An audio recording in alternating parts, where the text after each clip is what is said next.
orang benar adalah hal yang dibenci, itu adalah kekejian bagi Tuhan. Sahabat-sahabat dimanapun berada, saya Zulkifli M. Abbas mengharapkan sahabat-sahabat semua untuk kemudian mensubscribe, like dan juga men-share channel kita ini. Salam Tauhid, salam satu Tuhan. Bang Suma itu adalah sebuah kedikdayaan yang tidak bisa kemudian ditolak oleh akal sehat. Kita lihat, Kristen adalah umat yang muncul setelah Yesus. Mereka tidak hadir pada saat Yesus itu mengajar. Pada saat Yesus melakukan penginjilan, mereka nggak hadir. Mereka hanya mengatakan sesuatu berdasarkan apa yang menjadi selera kepercayaan mereka. Mereka lupa. Di dalam Matius 23 bagaimana Yesus kemudian mengecam orang-orang Yahudi. Dikatakan begini. Dan barang siapa meninggikan diri, ia akan direndahkan. Dan barang siapa merendahkan diri, ia akan ditinggikan. Celakalah kamu, hai ahli Taurat dan orang Farisi, hai orang munafik, karena kau menutup pintu kerajaan surga di depan orang, sebab kamu sendiri tidak masuk dan kamu merintangi mereka berusaha untuk masuk. Celakalah kamu, hai ahli Taurat dan orang-orang Farisi, hai kaum orang munafik, sebab kamu menelan rumah-rumah janda, sedang kamu mengelabui mata orang dengan doa yang panjang-panjang. Sebab itu kamu pasti akan menerima hukuman yang lebih berat. Celakalah kamu, hai ahli-ahli Taurat dan orang-orang Farisi, hai kamu orang-orang munafik, sebab kamu mengarungi lautan, menjelajahi daratan untuk mentobatkan satu orang saja menjadi pengikut agamamu. Sesudah ia bertobat, kamu menjadikan dia sebagai orang neraka yang 2 kali lebih jahat daripada kamu sendiri. Celakalah kamu, hai pemimpin-pemimpin buta, yang bersumpah demi bait suci. Sumpah itu tidak sah, tetapi bersumpah demi emas bait suci, sumpah itu adalah pengikat.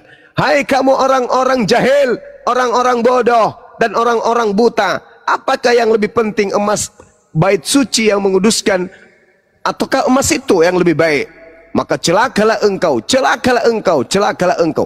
Ucapan Yesus itu terurai. Matius 23 itu jelas bermandikan kutukan Yesus terhadap mereka yang telah melakukan pembunuhan dan penyalipan nabi-nabi sebelum dia.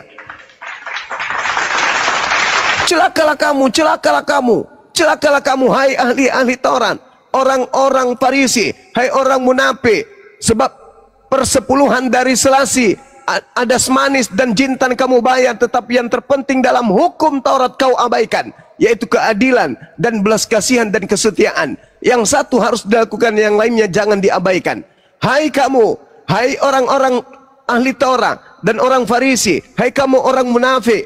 Jadi ucapan-ucapan Yesus itu senantiasa merujuk kepada mereka orang-orang munafik, ahli-ahli Taurat, orang-orang Farisi. Endingnya Yesus mengatakan begini, hai ular-ular, hai kamu keturunan ular beluda, bagaimana mungkin kamu dapat meluputkan diri kamu dari hukuman neraka? Sebab itu, lihatlah, aku mengutus kepadamu nabi-nabi, orang-orang bijaksana dan ahli-ahli Taurat. Separuh di antara mereka akan kau bunuh dan kamu salibkan, dan yang lain akan kamu sesat di rumah-rumah ibadahmu, dan kamu akan aniaya dari kota ke kota, supaya kamu menanggung akibat penumpahan darah orang-orang yang tidak bersalah, mulai dari Habel orang-orang benar itu sampai pada Zakaria anak Bereknya yang kau bunuh di antara tempat kudus dan mesbah. Jadi bagaimana mungkin kutukan Yesus terhadap pelaku maksiat, pembunuhan dan penyaliban ini berubah menjadi keselamatan?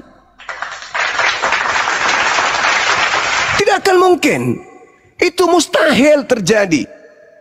Hanya saja Yesusnya sudah mengatakan, waspadalah kepada penyesat. Apabila, kata Yesus, seorang pembinasa keji duduk di tempat yang kudus seperti yang dinubuatkan oleh Nabi Daniel, apa yang terjadi setelah pembinasa keji ini duduk sebagai apa yang dinubuatkan Nabi Daniel?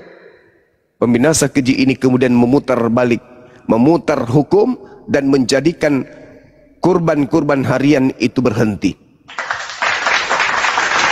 Siapa dia pembinasa keji ini? Kata Yesus, apabila ada orang berkata, ada Mesias di sini, ada Mesias di sana, jangan kau percaya. Atau ada orang berkata ada Mesias di padang gurun, ada Mesias di dalam bilik. Jangan kau percaya. Orang inilah yang disebut sebagai pembinasa keji yang duduk di tempat yang mulia. Dia duduk sebagai rasul. Tempat kedudukan yang penting, kedudukan yang mulia. Dia duduk di situ untuk menyesatkan banyak orang. Dia adalah pembinasa keji. Nah, ini yang perlu saudara-saudara Kristen saya renungi. Kembali kepada keadaan tentang salib. Salib ini sedikit pun tidak ada karya Tuhan di situ. Tidak ada nubuatan Tuhan terhadap orang benar untuk dibunuh. Salib ini adalah hukuman kepada orang yang melakukan dosa yang sepadan dengan hukuman mati. Salib ini adalah kutukan bagi orang yang menerima suap. Itu tidak bisa dipungkiri. Oleh karena itulah orang Kristen mempertahankan kemudian ajaran agamanya. Orang Yahudi mempertahankannya juga. Islam apatah lagi. Maka apa solusinya hari ini bagi kita yang berakal sehat? Orang Kristen mengiyakan salib adalah karya Tuhan. Ada juga yang mengatakan salib adalah karya iblis. Bingung kita jadinya. Lalu bagaimana solusinya? Tengok yang keluar dari kubur ini. Ini siapa? Itu kuncinya. Iblis mengatakan dia akan memberikan kuasa kepada Yesus. Yesus mengatakan iblis adalah penguasa dunia. Yang keluar dari tanah pada hari ketiga mengaku diberi kuasa. Yesus anak Maria tidak pernah mengaku diberi kuasa. Ketika iblis merancang untuk memberikan Yesus kuasa, Yesus tidak menerimanya. Dan iblis mengatakan, sebab aku berkuasa memberikan kepada siapapun yang aku kehendaki. Ketika iblis berkuasa memberikan kuasa baik di langit maupun di bumi terhadap orang yang dikutuk Elohim, yang dikira Yesus, lalu keluar dari tanah, maka itulah yang terjadi hari ini. Kepadaku telah diberi kuasa baik di langit maupun di bumi. Ingat, 1 Yohanes 5 nomor 19, iblis adalah penguasa di atas segala bumi. Filipi Efesus 2 nomor 2, iblis adalah penguasa di langit. Saya ulang supaya dipahami, jangan melebar. Yang kita sekarang pahami adalah yang keluar dari kubur, yang keluar dari tanah ini itu siapa? Sekali lagi, jelas tertulis dalam kitabnya saudara kita Kristen bahwasanya 1 Efesus 2 nomor 2, kamu hidup di dalamnya karena kamu mengikuti jalan dunia ini, karena kamu mentaati penguasa kerajaan angkasa, yaitu roh yang sekarang sedang bekerja di antara orang-orang durhaka, yaitu roh iblis. Roh iblis adalah penguasa kerajaan angkasa. Angkasa itu langit atau awan-awan. Berarti iblis yang menjanjikan kepada Yesus itu adalah penguasa angkasa dan penguasa dunia. Ketika ada makhluk keluar dari tanah, kepadaku telah diberi kuasa baik di angkasa maupun di bumi. Pergilah, jadikanlah seluruh bangsa menjadi muridku. Maka sangat jelas oknum ini manusia yang dikutuk oleh Tuhan, yang telah menerima kuasa dari sibilisisis. Siapa dia yang disalib selain daripada Yesus? Pengkhianat, orang fasik. Orang fasik yang menggantikan Yesus ini digunakan oleh iblis untuk menyesatkan manusia mengatasnamakan Yesus. Iblis, saya dengar tadi saudara berdialog di sini, iblis mundur dari mencoba Yesus dan menunggu waktu yang tepat. Yesus ketika ingin ditangkap, dia berdoa kepada Bapaknya, Alhasil doanya dikabulkan, dia terangkat langsung ke langit. Penyaliban terjadi, yang disalib adalah orang yang diserupakan dengan Yesus. Iblis memutar balik fakta, keluar dari kubur. Itu juga Yesus sudah nubuatkan, bahwa iblis dilemparkan keluar dari tanah. Siapa yang keluar dari tanah pada hari ketiga? Anak manusia. Untuk apa? Untuk tanda buat angkatan jahat, orang-orang jahat. Di mana tertulis? Matius 12 nomor 38 nomor 40. Angkatan jahat ini minta satu tanda, dan tidak akan diberikan satu tanda selain tanda Yunus, sebab Yunus hari ketiga keluar dari perut ikan. Anak manusia hari ketiga keluar dari perut bumi.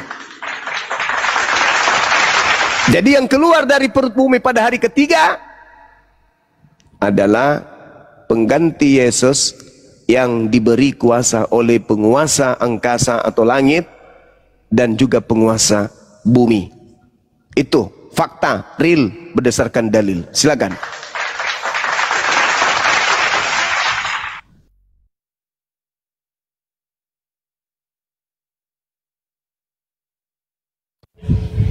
Ya Bang Gordon, gimana Bang Gordon? Silakan.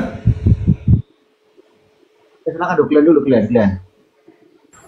Silahkan Jor. Oh gitu. Udah. Saya bertanya bisa? Ya Bang Juma menjelaskan panjang lebar ya. Tetapi persoalan manusia itu memang hanya dosa, iblis dan maut.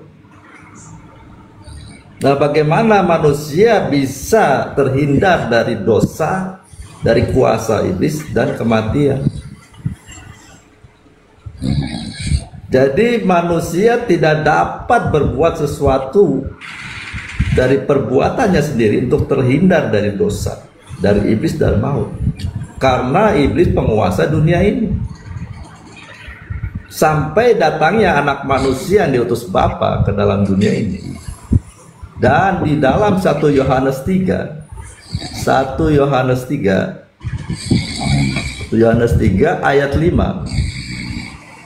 Dan kamu tahu bahwa ia telah menyatakan dirinya supaya ia menghapus segala dosa, dan di dalam dia tidak ada dosa. Jadi satu perkara kita dapat selesai tentang dosa kalau kita percaya kepada anak ini yang tidak ada dalam dosa. Dan bagaimana dengan kematian? Di dalam 1 Timotius 6 ayat 16, dialah satu-satunya yang tidak takut kepada maut, bersemayam dalam terang yang tak terhampiri. Bapa telah mengutus anaknya. Matius 17 ayat 5, inilah anak yang kukasihi, kepadanya aku berkenan, dengarkanlah dia. Jadi kalau kita mau terhindar dari kematian, kita harus menerima anak ini. Dan bagaimana di dalam Roma 6 ayat 9, Roma 6 ayat 9, karena kita tahu bahwa Kristus sesudah ia bangkit dari antara orang mati, tidak mati lagi, maut tidak berkuasa atas dia. Jadi Yesus sudah mengalahkan dosa, juga telah mengalahkan maut. Lalu di dalam Kolose 1 ayat 15-16, ia adalah gambar Allah yang tidak kelihatan, yang sulung lebih utama dari segala yang diciptakan. Karena di dalam dialah telah diciptakan segala sesuatu yang ada di sorga dan yang ada di bumi, yang kelihatan dan yang tidak kelihatan, baik singgasana maupun kerajaan, baik pemerintah maupun penguasa. Segala sesuatu diciptakan oleh dia. Jadi segala kekuasaan, kerajaan, singgasana, jenjang-jenjang, makhluk-makhluk roh yang di dalam kuasa iblis telah dilucuti oleh Yesus. Jadi di dalam Efesus 2 ayat Efesus 6 ayat 12, karena perjuangan kita bukanlah melawan darah dan daging, tetapi melawan pemerintah-pemerintah, melawan penguasa-penguasa, melawan penghulu-penghulu dunia yang gelap ini, yaitu melawan roh-roh jahat di udara. Dan bagaimana kita bisa mengalahkan dosa, mengalahkan iblis, mengalahkan maut, kalau kita tidak masuk di dalam Dia. Dan apa artinya masuk di dalam Dia? Sebagaimana Yesus, aku di dalam Bapa, yaitu hidup di dalam kasih Bapa. Dan bagaimana kita ada di dalam Yesus? Hidup di dalam kasih Yesus sesuai dengan perintahnya yang ada dalam Yohanes 15 ayat 9 dan 10. Dan bicara tentang angkatan yang jahat, Matius 12 ayat berapanya nih? Angkatan jahat, angkatan jahat minta tanda. Nah, dulu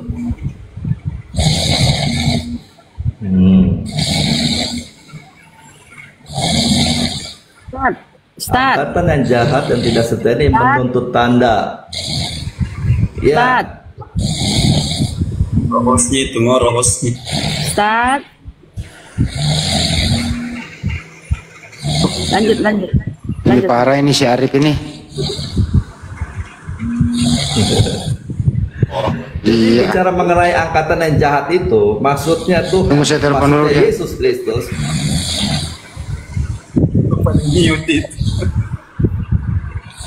Kacau ini orang Arif ini. Waduh.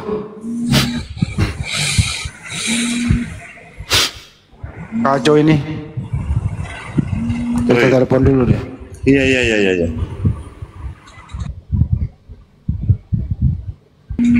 Lanjut. Ini udah Bang Arif. Iya. Jadi mereka adalah angkatan yang jahat, meminta tanda kepada Yesus, tapi Yesus tidak mau melakukannya lagi. Karena banyak tanda-tanda mujizat yang telah dilakukan di dalam nama Bapaknya. Tetapi yang diberitahukan Yesus adalah tanda Yunus. Maksudnya apa? Bangsa di Niniwe kedatangan Yunus tanpa memberi tanda mujizat, mereka dapat bertobat. Tetapi bangsa yang angkatan jahat ini sudah melihat banyak tanda, sekalipun Yesus berikan tanda sekali lagi, mereka pasti tetap tidak percaya. Itulah mereka adalah angkatan yang jahat. Sudah melihat tetapi tidak melihat, sudah mendengar tapi tidak mengerti. Itulah bangsa yang buta, bangsa yang tersesat. Diberi hukum jangan membunuh, mereka membunuh. Jangan mencuri, mencuri. Itulah buta. Mereka tidak melihat apa yang sudah dilihat. Sudah mendengar kebenaran tetapi tidak melakukannya. Itu artinya tidak mendengar. Jadi angkatan jahat adalah mereka yang hatinya tegar tengkuk dan selalu menyeleweng dan selalu memberontak kepada Tuhan. Ya begitu Bang Juma. Bang Gordon lanjut. Ya baik. Sekali lagi saya sampaikan ya. Al-Quran menjelaskan innahum ittahazus sayatin awliya min dunillah wa yahsabuna annahum muhtadun. Mereka mengira bahwa mereka mendapatkan petunjuk. Lagi-lagi saudaraku, yang Anda sampaikan itu bertentangan dengan apa yang tertulis di dalam kitab Roma 8. Roma 8 nomor 10 justru menjelaskan yang sangat bertentangan dengan apa yang saudara jelaskan barusan. Tetapi jika Kristus ada di dalam kamu, ini, kalau Kristus ada di dalam kamu, maka tubuh memang mati karena dosa. Tubuh mati karena dosa. bukan karena yang lain. Nah, apakah kematian yang diakibatkan oleh dosa Adam itu sudah ditebus? Katanya sih sudah. Tapi kok aneh? Paulus justru mengatakan, jikalau Kristus ada di dalam kamu, maka tubuh memang mati karena dosa, tetapi roh adalah kehidupan oleh karena kebenaran. Roh itu tidak pernah mati, yang mati itu adalah jasad. Anehnya, jasad mati karena dosa. Jadi yang ditebus Yesus di atas salib itu apa? Berarti saudara hanya diprank oleh Paulus. Paulus sendiri yang memuntahkan kemudian isi daripada apa yang dia jual kepada orang-orang Roma. Sengat maut adalah dosa. Faktanya Yesus menebus dosa. Maut harusnya sudah tak ada. Justru kalau Kristus ada di dalam kamu, akibatnya jasad mati karena dosa. Ya lebih baik nggak ada Yesus kalau begitu. Karena akibat daripada ada Yesus di dalam diri seseorang, maka seseorang itu tubuhnya mengalami mati. Dan bukan hanya mengalami mati, kematiannya itu justru karena dosa. Jadi apa yang dijual ini? Percayalah kepada Yesus bahwa dia telah mati menumpahkan darah untuk dosa-dosamu di atas salib. Dan dosa adalah maut. Barang siapa tidak percaya maka dia akan mati di dalam dosanya. Hei, Kristen percaya kepada Yesus. Kristen percaya kepada penyaliban. Kristen percaya kepada kematian. Kristen percaya kepada darah yang tumpah oleh Kristus. Tapi apa akibatnya? Kristen mati justru karena Kristus ada di dalam dirinya. Matinya bukan karena mati keselip biji nangka, tetapi mati karena dosa. Lalu buat apa orang diajak menjadi Kristen? Buat apa amanat agung itu? Buat apa misionaris memurtadkan orang? Kalau ternyata begitu Kristus ada pada diri seseorang tersebut, maka orang itu mati justru karena dosa. Masih mending di Islam.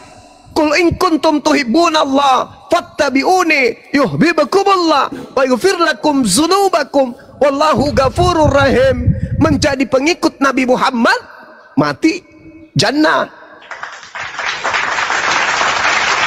Alladzina yarithunal firdaus hum fiha khalidun. Orang yang ada Nabi Muhammad di dalam tubuhnya, mereka adalah pewaris surga Firdaus dan mereka kekal di dalamnya. Lah, orang yang ada Kristus di dalam tubuhnya mati karena dosa. Siapa yang mau? Nah ini, siapa yang mampu menguraikan ini? Al-Quran. Apa fungsi Al-Quran? Menyelamatkan. Menyelamatkan apa? Menyelamatkan jiwa-jiwa yang terlanjur terbelenggu oleh penyesat. Tetapi kita tidak bisa pungkiri, Tuhan menciptakan manusia itu terdiri dari dua kelompok. Farikan hada, sebagian diberi petunjuk, wa farikan haqqa alaihimud dalalah, dan sebagian pantas untuk menjadi sesat. Siapa dia yang pantas menjadi sesat? Ketika sudah datang Islam kepada mereka, wa man azlamu mimman iftara 'ala Allahil kadhiba wa huwa yud'a ilal Islam. Sudah datang Islam kepadanya, hei, penyaliban itu karya setan. Kalau kau terima karya setan, berarti setan itu adalah pahlawan bagimu. Pantaskah engkau merasakan surga ketika iblis yang menjadi penopang keagamaanmu, ketika iblis menjadi penuntun jalanmu, ketika iblis yang menjadi penopang hidup secara keagamaan? Karena Tuhan sudah menggariskan, aku Tuhan tidak akan membenarkan orang yang bersalah. Jadi jangan mimpi. Iblis yang menjadi pelopor terjadinya penyaliban berhasil menyalibkan anak atau hamba yang dikasihi oleh pencipta langit dan bumi. Bullshit. Itu tidak akan mungkin terjadi. Yesus berdoa, bukan? Dan Yesus memberikan ilmu kepada murid-muridnya, kan? Apa kata Yesus? Penyesat itu Tanda-tandanya yang pertama yang bisa kamu lihat, dia mengaku aku. Mulutnya akan berkata, akulah dia. Lukas 21 nomor 8. Waspadalah kepada penyesat yang datang kepadamu memakai namaku dan berkata, akulah dia. Sejenak sebelum penangkapan terjadi kepada oknum yang disalib, yang keluar, yang dipakai oleh iblis, kemudian dia berkata, ketika ditanya, siapa yang engkau cari? Orang-orang Roma dan juga Yudas menjawab, yang aku cari adalah Yesus dari kota Nazaret. Orang yang disangka Yesus pun menjawab, akulah dia. Inilah awal penyesatan terjadi. Ketika ada penyesat yang digunakan oleh iblis berkhianat, justru yang berkhianat ini yang dijadikan Tuhan sebagai penggantinya. Maka mulutnya dengan sengaja berbicara, akulah dia. Kenapa? Karena karya Tuhan sudah bekerja kepadanya. Siapa suruh ente mengkhianati hambaku? Siapa suruh ente mengkhianati kemudian anakku? Maka aku jadikan mulutmu berkata mengaku dia. Akulah dia. Kamu ditangkap, kamu disalibkan, dan kamu dimanfaatkan iblis keluar pada hari ketiga dari tanah. Karena Yesus sudah membuatkan angkatan jahat ini minta satu tanda, dan tidak akan diberikan satu tanda selain tanda Yunus. Sebab anak manusia, dalam kurung Yudas, akan keluar dari perut bumi pada hari ketiga. Bang Suma asal ngomong aja. Tunggu dulu. Pernyataan saya itu ada landasan kuatnya. Apa landasan kuatnya? Al-Quran. Apa kata Al-Quran? Wa iyada'una illa syaitanan marida. Yang mereka sembah adalah iblis yang durhaka. Nggak bisa, kami Kristen bang. Masa Al-Quran jadi panutan? Oke. Anda percaya khotbah Petrus? Percaya. Anda percaya tulisan Lukas? Percaya. Camkan dan tatap apa yang tertuang di dalam Kisah Para Rasul 2 nomor 29, 30, 31, 32, 33, 34, 35, 36, 37, 38, 39, 40. Bagaimana seorang Petrus berkhotbah? Daud adalah seorang nabi. Kuburnya masih ada di tengah-tengah kita. Dialah yang bernubuat tentang Mesias, di mana Mesias ini jasadnya tidak ditinggal di kubur, dan jasadnya tidak mengalami kematian, tetapi tangan kanan Elohim, yaitu malaikat, mengangkatnya ke atas.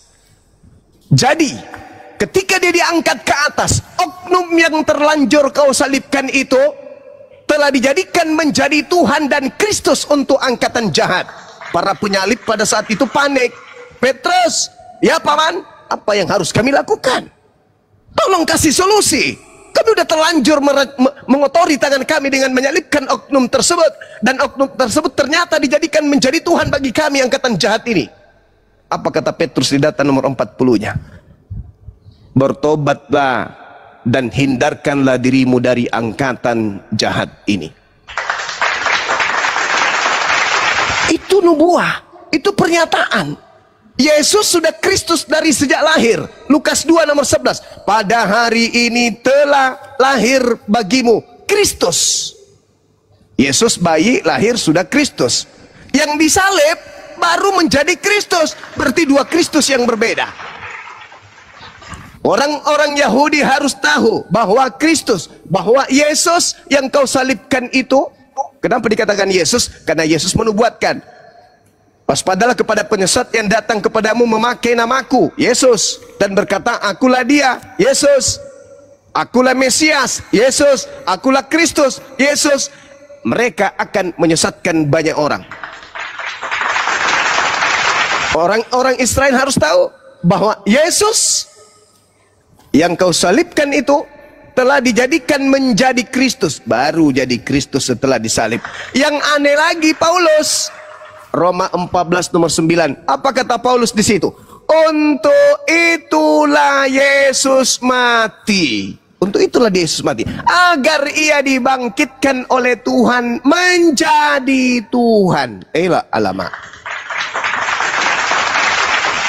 Lalu kemudian Paulus menjual tuh. 2 Korintus 15 nomor 17. Tanpa kebangkitan. Ini Paulus nih yang menggoreng nih. tanpa kebangkitan. Sia-sialah imanmu dan kamu tetap berada di dalam dosa. Bertentangan lagi dengan Roma 8:10. Barang siapa yang berada Kristus ada dalam dirinya, maka tubuh memang mati karena dosa. Inilah yang Al-Quran datang menjelaskan, manusia, kau paham, wa makaru wa makarallah wallahu khairul makirin. Matius 26 nomor 4, nomor 59, Markus 14 nomor 1, Yohanes 13 nomor 2, Yohanes 8 nomor 37 sampai nomor 44. Iblis membuat siasat, tipu muslihat, kesaksian palsu, lalu kemudian membuat makar, tetapi Allah menutup makar itu dengan membalas makar mereka, sebab Allah sebaik-baiknya pembalas tipu daya. Mereka ingin menipu manusia. Ini Yesus loh yang disalib. No, Allah memutarbalikkan keadaan.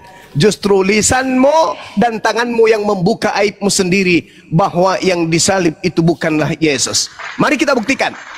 Markus 16 nomor 12. Markus mencatat, lalu Yesus menampakkan diri kepada kedua muridnya itu dalam rupa lain. Dalam rupa lain. Tak ada kemudian yang bisa memungkiri itu. Lalu ketika Lukas mencatat di dalam Lukas 22 nomor 69, nomor 68-nya mengatakan oknum yang dikira Yesus sudah ditangkap lalu disidang. Apakah engkau adalah Mesias, anak Tuhan yang Maha Tinggi? Apa kata orang yang disidang tersebut? Engkau yang mengatakannya. Engkau yang mengatakan itu. Apalah lagi gunanya aku bertanya dan berkata kepadamu? Engkau yang mengatakannya itu. Sekarang juga Yesus sudah duduk di sebelah kanan Tuhan yang Maha Tinggi. Subhanallah. Berarti yang disidang, yang dikira Yesus bukan Yesus. Karena oknum yang disidang ini sendiri yang berkata, sekarang juga Yesus sudah duduk di sebelah kanan Tuhan yang Maha Kuasa. Benarlah sudah bahwa yang ditangkap ini, yang mengaku akulah dia ini adalah penyesat, dan yang mengaku bahwa yang disidang ini adalah penyesat. Wajarlah ketika kemudian Yesus menubuatkan Petrus menyangkal dia sampai 3 kali, karena ternyata Yesus sudah tahu bahwa ada oknum yang dipilihnya untuk menggantikan dirinya. Maka sang oknum pun mengatakan, sekarang juga Yesus sudah duduk. Berarti Yesus bukan yang disidang, Yesus sudah di atas. Berarti benarlah kata Al-Quran. Kalau Al-Quran mengatakan bahwasanya Nabi Isa alaihissalam itu telah diangkat ke langit, bukan kemudian dibunuh oleh orang-orang Yahudi. Apa kata Quran? Barrafa'ahu Allahu ilaihi wa kana Allahu azizan hakima. Tetapi Allah menggagalkan itu. Allah mengangkat Isa ke hadiratnya. Allah Maha Perkasa lagi Maha Bijaksana. Petrus berkhotbah. Apa yang dikatakan? Tangan kanan Elohim telah mengangkatnya ke langit. Bahkan iblisnya berkata, ada tertulis, jika engkau betul adalah anak Elohim, maka Elohim akan mengutus malaikatnya untuk menatang engkau di tangannya agar kakimu tidak terantuk kepada batu. Apa yang terjadi? Yesus kemudian berdoa, ya Bapa, biarlah sekiranya mungkin cawan ini berlalu, tapi bukan atas kehendakku tapi atas kehendakmu. Maka seorang malaikat turun dari langit memberikan kekuatan kepada Yesus, sehingga Yesus semakin bersungguh-sungguh berdoa, peluhnya seperti titik-titik darah yang jatuh ke tanah. Subhanallah. Apa yang diterangkan Al-Quran itu betul, apa yang diterangkan oleh Mazmur itu betul, apa yang diterangkan oleh Yesus itu betul. Seorang malaikat turun menyelamatkan Yesus, memberikan kekuatan kepadanya, sehingga yang ditangkap mengatakan, sekarang juga Yesus itu sudah duduk di sebelah kanan Tuhan Elohim. Makanya dia teriak, Eli Eli Eli lama sabaktani, Tuhanku Tuhanku, mengapa engkau meninggalkan aku? Maksudnya si Yudas memanggil Yesus. Yudasnya sedang memanggil Yesus. Tuhan Yesus, kurios, mengapa kau meninggalkan aku? Markus 14 nomor 50, seluruh murid lari meninggalkan Yesus. Tinggal 2. Hanya Yesus dan Yudas tinggal di sana. Ternyata 11 sahabatnya sudah lari, tinggal gurunya yang ada. Akan tetapi gurunya pun melepaskan kain lenan dan lari dalam keadaan telanjang, sehingga tinggal Yudas sendiri. Kenapa dia yang ditangkap? Apa buktinya? Baca Yohanes 18 nomor 5. Ketika ia datang ingin menangkap Yesus, apa yang terjadi? Siapa yang engkau cari? Aku mencari Yesus dari Nazaret. Mendengarkan itu, dia mengatakan, akulah dia. Seketika tentara Romawi, Yudas dan seluruhnya mendengarkan itu mundur dan terjatuh ke tanah. Lalu diulang lagi, siapa yang engkau cari? Mereka menjawab, kami mencari Yesus dari kota Nazaret. Oknum itu kemudian berkata lagi, akulah dia. Sekiranya yang ditanya ini adalah Yesus, yang bertanya ini juga adalah Yesus, maka ketika oknum itu bertanya, siapa yang kalian cari? Maka kemudian mereka akan menjawab, engkau yang aku cari. Kenapa? Karena Yudas sudah mengatakan, siapa yang aku cium, tangkaplah dia. Lalu kenapa dia mengatakan, kami mencari Yesus dari kota Nazaret? Harusnya ketika ditanya, siapa yang kau cari? Ente yang aku cari. Tapi karena yang ditanya ini bukan Yesus, maka dia mengatakan, kami mencari Yesus dari Nazaret. Yang ditanya ini yang tidak disangka Yesus, justru mengatakan, akulah dia. Kaget. Loh, bukannya orang ini tadi kita sama-sama? Kok hilang dia? Kemana dia? Ditangkaplah si Yudas. Maka Yudas teriak, Eli, Eli, lama sabaktani, tuanku, tuanku. Kenapa itu Yudas? Karena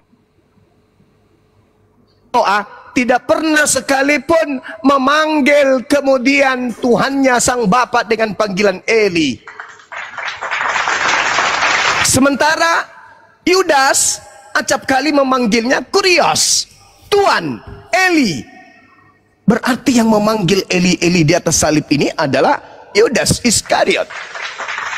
Inilah yang dipakai iblis kemudian untuk menyamar seperti Yesus. Akulah Yesus yang kau aniaya. Datang kepada Paulus. Akulah Yesus tunas Daud sang bintang timur. Menyamar kepada penulis Patmos. Kemudian dia menampakkan diri kepada Maria pada minggu pagi.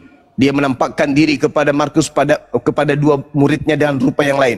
Itu semua sudah sangat jelas. Kecuali, ini kesimpulan 30 detik. Kecuali kekuatan atau otoritas gereja mampu menunjukkan titik di mana Yesus pernah menerima kuasa dari pencipta langit dan bumi, baik kuasa langit maupun di bumi. Ada enggak dalil itu? Tak ada. Yang ada kemudian adalah justru Yesus pernah diserahkan tugas kepadanya dengan kuasa langit dan bumi. Yesus menolaknya, lalu iblis mundur. Setelah iblis mundur, dia menunggu waktu yang tepat. Mana waktu tepat itu? Ketika sang Elohim mengangkat Yesus, maka yang tinggal sang pengkhianat. Apa yang terjadi terhadap iblis? Putus asakah dia? Enggak, dia meramu kemudian. Sesuai dengan pesan Yesus, aku pergi dan akan datang Kristus palsu. Maka iblis menjadikan Yudas penggantinya, ngaku-ngaku sebagai Yesus. Keluar dari tanah. Apa kata Yesus terkait keluarnya iblis dari tanah? Di dalam Yohanes 12 nomor 31 kata Yesus, sekarang saatnya penghakiman atas dunia. Sekarang juga iblis akan dilemparkan keluar. Keluar dari mana? Keluar dari mana?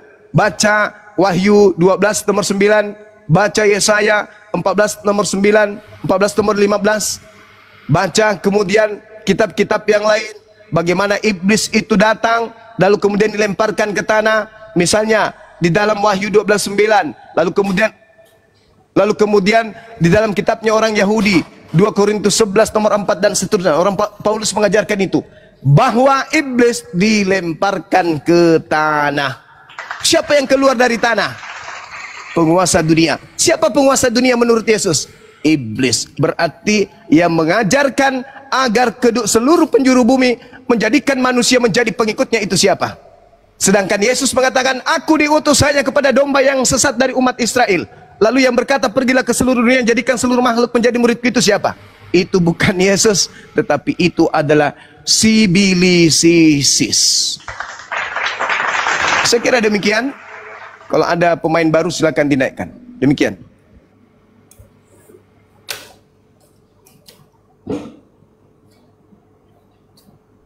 Gimana Bang Gordon, mau bicara? Ini banyakkan buah yang Oke, kalau gitu saya baca ini. Saya baca Filipi 1 ayat 18. Tetapi tidak mengapa, sebab bagaimanapun juga Kristus diberitakan, baik dengan maksud palsu maupun dengan jujur. Tentang hal itu aku bersukacita, dan aku akan tetap bersukacita, karena aku tahu bahwa kesudahan semuanya ini ialah keselamatanku oleh doamu dan pertolongan Roh Yesus Kristus. Roma 8 ayat 10, supaya jelas saya baca dalam BMIK.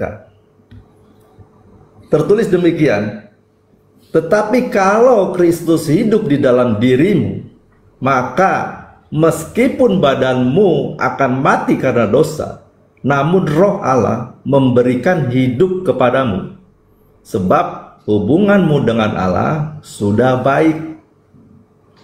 Jadi kalau baca berdasarkan terjemahan baru, tetapi jika Kristus ada di dalam kamu, maka tubuh memang mati karena dosa, tetapi roh adalah kehidupan oleh karena kebenaran. Nah, saya lanjut ke dalam 1 Petrus 1 ayat 18. Sebab kamu tahu bahwa kamu telah ditebus, 1 Petrus 3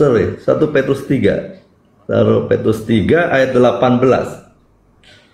Sebab juga Kristus telah mati sekali untuk segala dosa kita. Ia yang benar untuk orang-orang yang tidak benar, supaya ia membawa kita kepada Allah. Ia yang telah dibunuh dalam keadaannya sebagai manusia, tetapi yang telah dibangkitkan menurut Roh. Nah, Yesus telah menggantikan posisi manusia berdosa dan yang percaya dibawa kepada Bapa. Di dalam Roma 8 ayat 28, apa yang Bapa lakukan? Ayat 28, kita tahu sekarang bahwa Allah turut bekerja dalam segala sesuatu untuk mendatangkan kebaikan bagi mereka yang mengasihi Dia, yaitu bagi mereka yang terpanggil sesuai dengan rencana Allah. Ayat 29-nya, sebab semua orang yang dipilihnya dari semula, mereka juga ditentukannya dari semula untuk menjadi serupa dengan gambaran anaknya, supaya ia anaknya itu menjadi yang sulung di antara banyak saudara. Jadi Yesus menggantikan posisi orang berdosa untuk membawa orang berdosa dibenarkan supaya menjadi benar-benar benar kepada Bapa dan dididik oleh Bapa sesuai dengan rencana. Bapa menciptakan manusia menurut gambar dan rupanya. Bapa mendidik, menuntun supaya serupa seperti anak yang sulung yang tunggal ini, supaya anak yang tunggal ini menjadi yang sulung, dan kita kalau menjadi serupa dengan gambaran anaknya menjadi saudaranya. Itulah tujuan anak ini diutus, supaya kita yang berdosa kembali menjadi anak Bapa di sorga. Karena sesuai dengan rencana Bapa mencipta manusia menurut gambar dan rupanya, Kejadian 1 ayat 26. Demikian juga di dalam Ibrani 12 ayat 5 dan selanjutnya, dan sudah lupakah kamu akan nasihat yang berbicara kepada kamu seperti kepada anak-anak? Hai anakku, janganlah anggap enteng didikan Tuhan, dan janganlah putus asa apabila engkau diperingatkannya. Karena Tuhan menghajar orang yang dikasihinya, dan Dia menyesal orang yang diakuinya sebagai anak. Jika kamu harus menanggung ganjaran, Allah memperlakukan kamu seperti anak. Di manakah terdapat anak yang tidak dihajar oleh ayahnya? Tetapi jikalau kamu bebas dari ganjaran yang harus diderita setiap orang, maka kamu bukanlah anak, tetapi anak-anak gampang. Selanjutnya, dari ayah kita di dalam dunia yang sebenarnya kita beroleh ganjaran dan mereka kita hormati. Kalau demikian, bukankah kita harus lebih taat kepada Bapa segala roh supaya kita boleh hidup? Sebab mereka mendidik kita dalam waktu yang pendek sesuai dengan apa yang mereka anggap baik, tetapi Dia menghajar kita untuk kebaikan kita. supaya kita memperoleh bagian dalam kekudusannya. Di dalam 1 Petrus 1 ayat 17, ketika 1 Petrus 1:17, dan jika kamu menyebutnya Bapa, kamu adalah anak, yaitu dia yang tanpa memandang muka menghakimi semua orang menurut perbuatannya. Maka hendaklah kamu hidup dalam ketakutan selama kamu menumpang di dunia ini.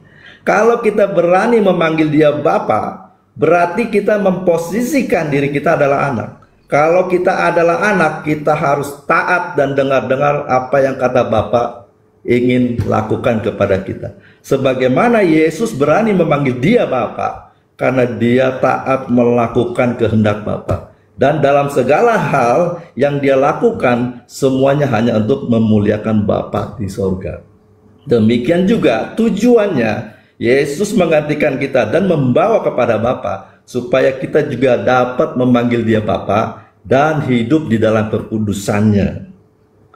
Lalu di dalam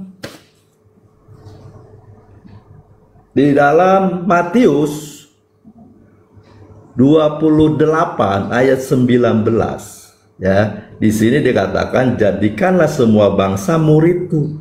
Yesus menjadi guru, kita menjadi muridnya. Di dalam Lukas 6 ayat 40, ini 40, seorang murid tidak lebih dari gurunya, tetapi barang siapa yang telah tamat pelajarannya akan sama dengan gurunya. Yesus memang menjadi guru supaya kita menjadi murid dan belajar. Di dalam Lukas 14 ayat 26, jika kamu tidak membenci bapamu, ibumu, saudaramu laki-laki dan saudaramu perempuan, kamu tidak dapat menjadi muridku. Sebab menjadi guru, dia akan mengajar, dia akan bernasehat. Di dalam rumah orang tua, juga saudara laki perempuan juga punya nasihat, punya ajaran. Kalau di rumah bapak bilang sama saya, kakak saya bilang, Suki, kamu laki-laki, kamu jangan takut ya. Kalau di luar ada yang jahat sama kamu, kamu harus lawan, balas dia. Kalau kamu takut, lapor papa atau lapor abang. Yesus bilang, kalau kamu tidak membenci perintahmu, bapamu, saudaramu lagi, kamu tidak bisa menjadi murid. Sebab aku berkata, kalau kamu ada yang berbuat jahat terhadap kamu, kamu jangan membalasnya. Itulah tujuan Yesus menjadi guru. Tujuan kita menjadi muridnya, supaya kita menjadi sama seperti dia. Apa yang Yesus katakan di dalam Matius 7, sekalipun orang di karunia ini bisa mengusir setan, bisa menyembuhkan penyakit, bisa bernubuat, tetapi kalau dia berbuat jahat, dikatakan aku tidak kenal kamu. Yohanes 17 ayat 3, ini ayat populer sekali. Yohanes 17 ayat 3. Inilah hidup yang kekal itu, yaitu bahwa mereka mengenal Engkau satu-satunya Allah yang benar, dan mengenal Yesus Kristus yang telah Engkau utus. Di sini Yesus menekankan kamu harus kenal Bapa, dan kamu harus kenal aku, dan kamu tidak bisa mengenal Bapa kalau tidak melalui aku. Hidup kekal itu bukan sekedar kamu mengenal Bapa itu satu, dan kamu tidak bisa memulai hidup kekal hanya kamu tahu aku utusan, tetapi kamu harus mengenal pribadiku dan mengenal pribadi Bapa. Jawabannya ada di dalam 1 Yohanes 4 ayat 7 dan 8. Saudaraku yang kekasih, marilah kita saling mengasihi, sebab kasih itu berasal dari Allah, dan setiap orang yang mengasihi lahir dari Allah dan mengenal Allah. Barang siapa tidak mengasihi, ia tidak mengenal Allah, sebab Allah adalah kasih. Bagaimana dikatakan bahwa dia mengenal Allah kalau Allah adalah kasih, tapi orang itu tidak mengasihi? Bagaimana yang Tuhan Yesus katakan, Yesus Kristus katakan di dalam Yohanes 16 ayat 1, 2, dan 3. Semuanya ini kukatakan kepadamu, supaya kamu jangan kecewa dan menolak aku. Kamu akan dikucilkan. Bahkan akan datang saatnya setiap orang yang membunuh kamu akan menyangka bahwa ia berbuat bakti bagi Allah. Mereka akan berbuat demikian karena mereka tidak mengenal baik Bapa maupun aku. Di dalam 1 Yohanes 2 ayat 23, sebab barang siapa menyangkal anak, ia juga tidak memiliki bapa. Barang siapa mengaku anak, ia juga memiliki bapa. Lalu dalam 1 Yohanes 4 ayat 15, barang siapa mengaku bahwa Yesus adalah anak Allah, Allah tetap berada di dalam dia dan dia di dalam Allah. Nah, demikian juga 1 Yohanes 5 ayat 12-nya. Barang siapa memiliki anak, ia memiliki hidup. Barang siapa tidak memiliki anak, ia tidak memiliki hidup. Yesus mengatakan, Bapa begitu besar kasihnya kepada dunia, dia karunia anaknya yang tunggal. Dia mengaruniakan anak yang tunggal supaya setiap orang percaya boleh hidup kekal. Percaya yang bagaimana? Di dalam 1 Yohanes 5 ayat 11, Allah telah mengaruniakan hidup yang kekal kepada kita, dan hidup itu ada di dalam anaknya. Anak ini menggenapi hukum Taurat. Dan bagaimana caranya dia menggenapi hukum Taurat? Yaitu tinggal di dalam kasih Bapa. Yesus perintahkan kepada kita, kamu harus tinggal di dalam kasihku.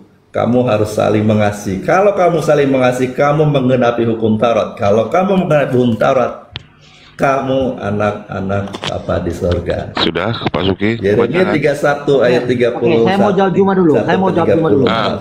Ya, lanjut Bang. Saya mau jawab Juma dulu. Narasi Juma tadi mau jawab dulu. Ya. Oke, masih monitor ya Juma ya. Oke. Tadi Anda menarasikan tadi, saya di sini. Tanpa data, ya, tanpa data dari Bible ya. Anda mengatakan yang disalibkan itu Yudas, ya. Anda saya kasihkan data ini, ya. Bagaimana ya Yesus itu memang disaksikan di Yesus sendiri yang disalib. Oke, saya kasih data. Di Yohanes 19 ayat 25 sampai 27, ya ini jelas datanya, ya. Nah, saya bacakan. Dan dekat salib Yesus berdiri ibunya dan saudara ibunya, Maria istri Klopas dan Maria Magdalena. Di ayat 26-nya, ketika Yesus melihat ibunya dan muridnya, murid yang dikasihinya di sampingnya, berkatalah ia kepada ibunya, "Ibu, inilah anakmu." Ya, di ayat 27-nya, kemudian katanya kepada murid-muridnya, "Inilah ibumu." Dan sejak saat itu murid itu menerima dia di dalam rumahnya. Ya, jadi ada yang menyaksikan, ibunya sendiri menyaksikan dia, ya tergantung di tiang salib itu sendiri. Dan Yesus sendiri masih menyapa. Ya, itu saksi ada. Sekarang yang jadi pertanyaan saya sama Bang Juma, ini kau jawab dulu Bang Juma, ya. Yang menyaksikan Isa diserupakan wajahnya siapa menurut Quran? Silakan, tunjukkan, jawab hari ini. Yang menyaksikan itu Markus. Anda serius, jangan ada ditanya lagi. Yang menyaksikan Isa diserupakan wajahnya siapa? Silakan tunjukkan, datanya di mana?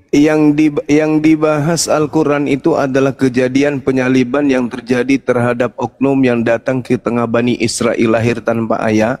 Dan Markus bersaksi di dalam Markus 16 nomor 12 bahwa Yesus menampakkan diri dalam rupa yang lain. Anda tidak percaya kepada Markus, itu derita saudara. Ingat saudara. Datanya sudah ibunya di sampingnya waktu dia disalibkan. Kan sudah diserupakan. Ya, kan sudah dijawab, diserupakan. Quran, Isa diserupakan, yang menyaksikan Isa diserupakan siapa? Datanya ya, itu, mana? Anda tadi membaca, mereka melihat mana Yesus. Isa diserupakan mana? Mereka melihat Yesus yang disalib kan? Betul nggak? Anda yang mengakui, berarti memang sudah diserupakan. Ibunya tidak tahu siapa anaknya. Ibu ini lah, karena sudah serupa, sudah diserupakan dengan anaknya. Yesus sendiri mah ibu inilah anaknya. Kan sudah diserupakan, nggak ada Yesus memanggil ibu di situ, nggak ada. Nggak ada Yesus memanggil ibu. Yesus memanggil perempuan, wahai perempuan. Nggak ada Yesus memanggil Matera di sana. Di mana? Oknum itu, oknum itu jadi Anda mengaku. kalau bernarasi bertanggung jawab, ya Anda Jangan emosi dong, Bang. Enggak, narasi Anda tadi. Ya, saya sudah membuktikan. Saya sudah membuktikan sama Anda. Saya sudah membuktikan sama Anda. Mana Markusnya katanya? yang mengaku Yang Isa diserupakan Yesus siapa? menampakkan diri dalam rupa yang lain. Ada yang ngomong gitu? Markus 16 nomor 12. Kebacakan ulang. Yohanes 19 ya, 25 sampai 27 ya. Dan dekat salib Yesus berdirilah ibunya dan saudara ibunya Maria istri Klopas dan Maria Magdalena. Ketika Yesus melihat, ketika Yesus melihat ibunya dan murid yang dikasihinya di sampingnya, berkatalah ia kepada ibunya, "Ibu, inilah anakmu." Kemudian katanya kepada muridnya, "Inilah ibumu." Dan sejak saat itu murid itu menerima dia di dalam rumahnya. Sekarang Isa diserupakan wajahnya, siapa yang menyaksikan? Tunjukkan. Orang-orang yang ada di situlah Siapa yang diserupakan bagi mereka. Mereka siapa? Mereka yang menyalib. Mereka yang menyalib itu. Ingat saudara, yang tidak bisa membuktikan. tidak ada. Al-Quran sudah betul dan dibenarkan oleh kitabmu. Sekarang begini. Sekarang begini. Kamu membaca dalil dari karangan Yohanes, sementara penyaliban tersebut terjadi, Yohanes tak ada. Kan lucu ente ini. Yohanes tidak ada pada saat penyaliban itu. Yohanes sudah lari tunggang langgang meninggalkan Yesus. Tertulis di dalam catatan Markus sendiri. Markus 14 nomor 50, Yohanes lari meninggalkan Yesus. Kan kesian. Berarti yang menulis Yohanes narasinya, lalu kemudian Yesus memanggil ibunya, itu narasi dari mana itu yang didapatkan oleh pengarang Yohanes itu, Bung? Ketakutan dia. Itu loh. Nah, sekarang Anda harus mengakui Yesus berpesan. Sabar dulu, Bang. Yesus Anda harus akui ajarannya. Yesus mengatakan, waspadalah kepada nabi palsu yang datang kepada kamu, yang datang kepada murid Yesus. Kan begitu. Pengarang Yohanes ini bukan murid Yesus. Sedangkan di dalam 1 Korintus 12 nomor 28, Paulus mengaku bahwa di tengah-tengah murid Paulus itu ada nabi. Dan Tuhan telah menetapkan beberapa orang dalam jemaat. Pertama sebagai rasul, kedua sebagai nabi, ketiga sebagai pengajar. Berarti di antara orang-orang Kristen ini ada nabi-nabi. Yesus mengatakan waspadalah kepada nabi-nabi. Kepada siapa? Ya kepada Kristen harus waspada. Jangan lari-lari, kata Yesus. Narasimu yang kutanggapi. Ini kita sudah fokus. Ini sudah fokus ini. Anda ngerti nggak Al-Quran? Menceritakan sesuatu itu terjadi nggak? Iya, yang sudah terjadi. Gimana ya diskusi kayak gitu? Kok ketakutan sih cuma lo saya hadapi lo? Nggak malu kalian? Sudah terjadi.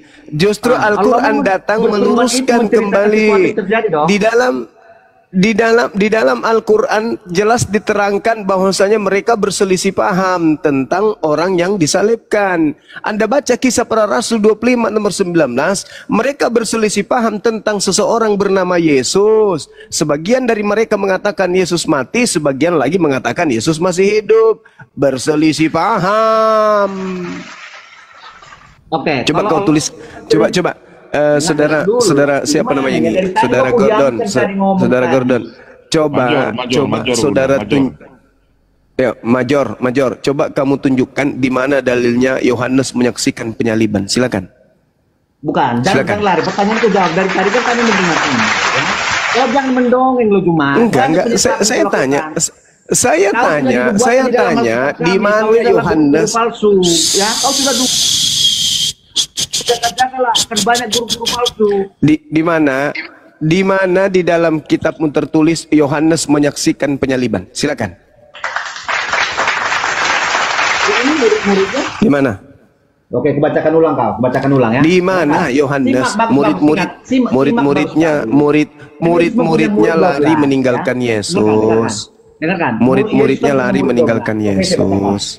Dan dekat salib Yesus berdirilah ibunya. Murid-muridnya lari meninggalkan Yesus.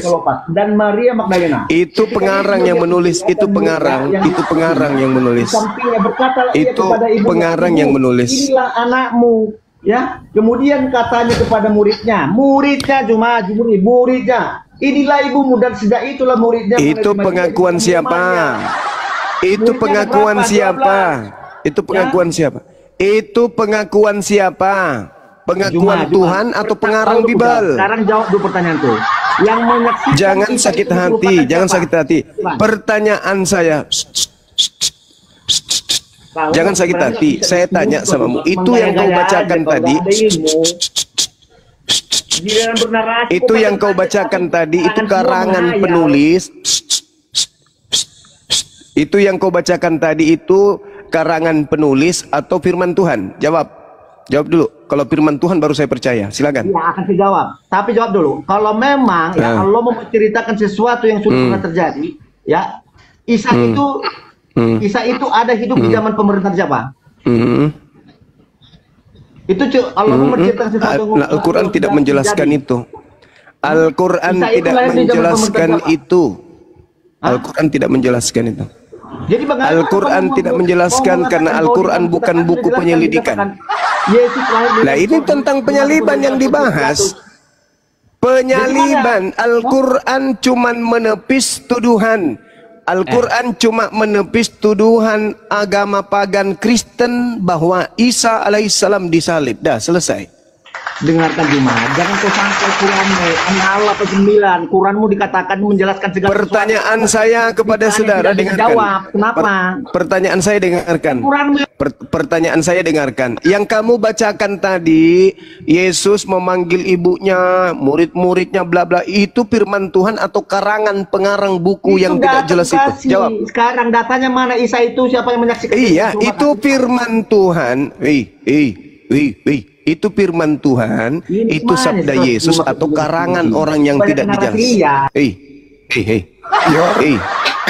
Yor.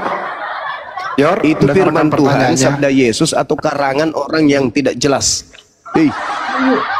Justru Ingat tidak Yohanes jelas itu tidak diketahui Quranmu siapa mengatakan penulisnya. Yohanes 89 menjelaskan segala sesuatu. Yor, Tanya, siapa yang menyaksikan Isa dengar. disalibkan? Tidak ada Dengar, di mana dengar. menjelaskan segala sesuatu. Pengarang Bibelmu itu tidak diketahui. Buku Yohanes itu tidak diketahui siapa penulisnya. Itu cuma dikasih merek Yohanes biar dikira keren. Yohanes 21 nomor 24 jelas penulis buku Yohanes itu bukan murid Yesus.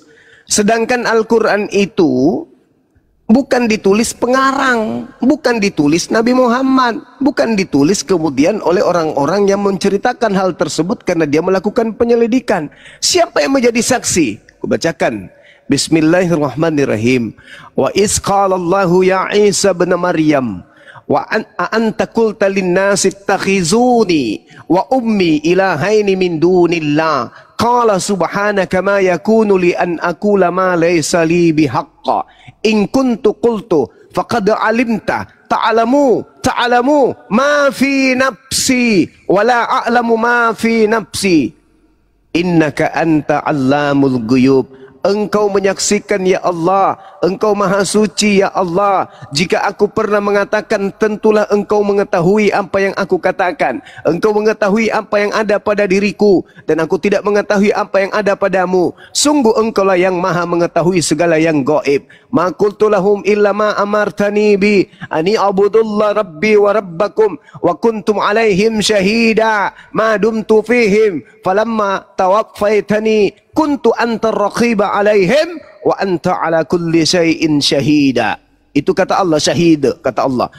Aku, kata Nabi Isa, aku tidak pernah mengatakan kepada mereka kecuali apa yang engkau perintahkan kepadaku, yaitu sembahlah Allah Tuhanku dan Tuhanmu, dan aku menjadi saksi terhadap mereka selama aku berada di tengah-tengah mereka, dan tatkala engkau mengangkat aku ke atasmu,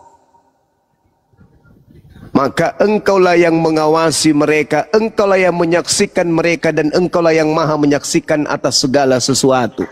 Maka yang maha menyaksikan ini menceritakan kemudian kepada Nabi Muhammad. Apa ceritanya kepada Nabi Muhammad? Wa ma qatalu wa ma salabu. Wahai Nabiku Muhammad, aku yang maha melihat, aku yang maha menyaksikan, bukan Isa yang mereka bunuh, bukan Isa yang mereka salibkan. Tuhanku maha menyaksikan. Kata Nabi Isa, wa anta ala kulli syai'in syahid. Dan engkaulah yang menyaksikan atas segala sesuatu. Ketika engkau mewafatkan aku, mengangkat aku naik ke atas, engkaulah yang menyaksikan apa yang terjadi setelahnya. Aku tidak menyaksikan. Nah, pengarang buku Yohanes ini bukan saksi pada saat kejadian. Anda mengatakan itu adalah Yohanes. Kalaupun pengarang buku Yohanes itu adalah Yohanes anak Zebedeus, maka Markus 14 nomor 50 menceritakan Yohanes lari meninggalkan Yesus. Bagaimana mungkin dia mau menjadi saksi penyaliban sementara dia lari meninggalkan Yesus? Pengarang hanya menarasikan lalu di situ bla bla bla bla bla, maka muncul pertanyaan, itu firman Tuhan selayaknya Al-Quran atau itu adalah surat kabar dari pewarta yang tidak diketahui siapa orang tersebut? Belakangan baru dicatat, ini penulisnya Yohanes loh. Sorry Anda minta saksi? Tanya kepada Quran. Allah yang menjadi saksi pada saat itu. Kalau manusia yang menjadi saksi masih diragukan, tapi kalau yang maha melihat yang menjadi saksi, apalagi yang perlu kami ragukan? Ma qultu lahum illa ma amartani bi ani abudullah rabbi wa rabbakum wa kuntum alaihim syahida wa kuntu alaihim syahida ma dumtu fihim falamma tawaffaitani kunta antar raqiba alaih wa anta ala kulli syai'in syahid. Apa yang perlu kami kemudian sangsikan, ragukan? Yang menyaksikan adalah pencipta langit dan bumi. Sementara buku Yohanes ini bukan tulisan murid Yesus. Apa buktinya? Baca Yohanes 1 nomor 24. Itu bukti. Buku Yohanes bukan catatan murid Yesus. Selesai. Inna lillahi wa inna ilaihi rajiun. Kembali kepada tema bahwa penguasa langit, penguasa angkasa adalah iblis. 1 Yohanes 5 nomor 19. Penguasa bumi adalah iblis. Efesus 2 nomor 2. Yang keluar dari bumi, perut bumi, yang keluar dari tanah, kepadaku telah diberi kuasa baik di langit, dalam bahasa Yunaninya air artinya angkasa atau cakrawala atau awan-awan, baik di bumi. Di situ dikatakan bukan bumi tetapi G itu artinya tanah. Nah, dia keluar dari tanah, dia penguasa tanah, dia penguasa bumi. Siapakah dia? Iblis. Ada yang keluar dari bumi, mengaku kepadaku telah diberi kuasa. Ayo, siapa dia? Sekali lagi Bang Suma.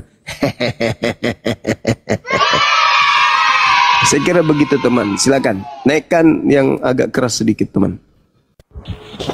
Ya baik, saya sapa dulu. Bang Arif. Sebentar Bang Suki. Saya sapa dulu Bang Jensen. Iya, saya sapa dulu nih Bang Jensen. Selamat malam. Jensen, selamat malam Jensen. Kalau nggak ngomong saya turunkan ya. Silakan lanjut dulu Pak Suki. Iya, Bang Arif. Di sini jam 12.15 nih, saya harus izin turun nih. Iya, nggak apa-apa. Saya sambil cari teman-teman yang Kristen. Sambil cari yang Kristen, boleh. Saya boleh narasikan ini. Silakan Pak Suki. 1 Yohanes 3 ayat 10. Di sini ayat menjelaskan kepada kita arti kata anak di dalam Bible. 1 Yohanes 3 ayat 10, inilah tandanya anak-anak Allah dan anak-anak iblis. Jadi Bible sudah menjelaskan melalui Yohanes bahwa ada dua anak saja, yaitu anak Allah atau anak iblis. Setiap orang yang tidak berbuat kebenaran tidak berasal dari Allah, dan demikian juga barang siapa yang tidak mengasihi saudaranya. Nah, Yesus menjelaskan di dalam Yohanes 8 ayat 44. Waktu Yesus berbicara kepada imam kepala dan ahli Taurat, Yesus mengatakan, kamu, bapamu adalah iblis. Apa yang membuat kita menjadi anak iblis atau anak Allah? Yesus menjelaskan, karena kamu mau melakukan keinginan daripada iblis, maka bapamu iblis. Yesus melakukan kehendak dari Allah, maka Yesus layak memanggil dia Bapa dan dia adalah anak Allah. Memang kita keturunan dari Adam dan Hawa.